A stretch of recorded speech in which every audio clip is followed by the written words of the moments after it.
Voici un script avec un débat fictif mais philosophiquement plausible entre Confucius et Socrate.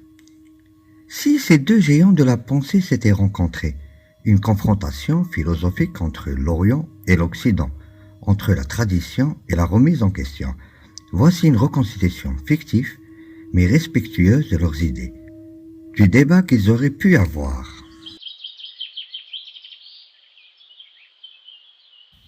On me dit que tu enseignes aux hommes comment être vertueux.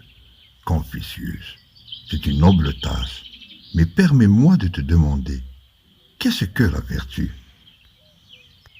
La vertu suprême est la bienveillance humaine, c'est l'amour des autres, partant du cœur de la famille pour s'étendre à toute la société. Elle se manifeste par le respect des rites et des devoirs propres à chaque relation, père-fils, souverain, sujet. Ah, les devoirs propres, intéressant. Mais si un fils voit son père commettre une injustice, doit-il toujours lui obéir par devoir? Ta vertu n'est-elle pas qu'une coutume héritée, un ensemble de règles que personne n'ose questionner? Questionner sans cesse, c'est ébranler les fondements de l'harmonie. Les rites ne sont pas des chaînes, Socrate. Ce sont les rives d'un fleuve qui permettent à l'eau de la société de couler, sans tout détruire. L'homme noble les pratique avec sincérité, pas comme un automatisme. Et toi, que proposes-tu à la place? Le chaos de l'opinion personnelle? Moi, je ne propose rien. Je ne sais qu'une chose, que je ne sais rien. C'est pourquoi je pose des questions, j'accouche les esprits. Je crois que la vérité sur le juste ou le bien doit naître en chacun, par la raison critique, pas être reçu d'une tradition. Un homme qui obéit sans comprendre est-il vraiment vertueux, ou juste un mouton bien dressé? Un homme qui ne respecte pas ses parents et ses ancêtres est une plante sans racines. Il séchera au premier vent.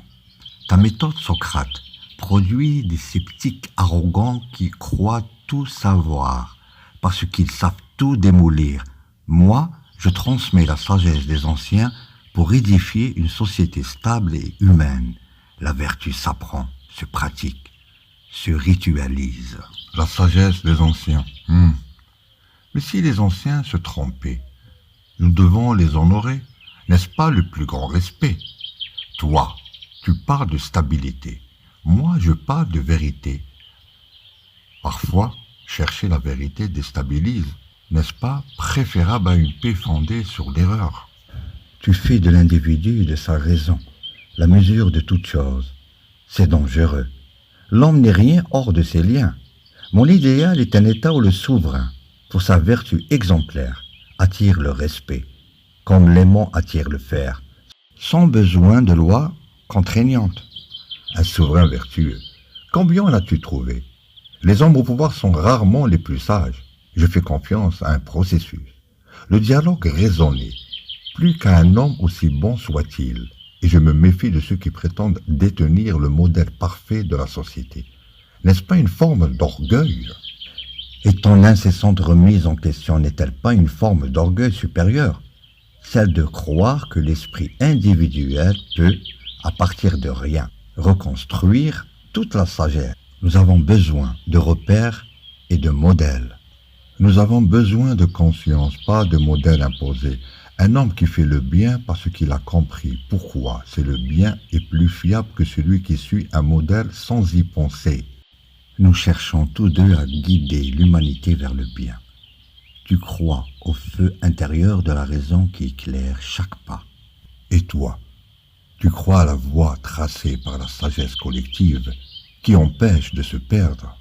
Nos chemins sont différents. Mais notre but est peut-être semblable.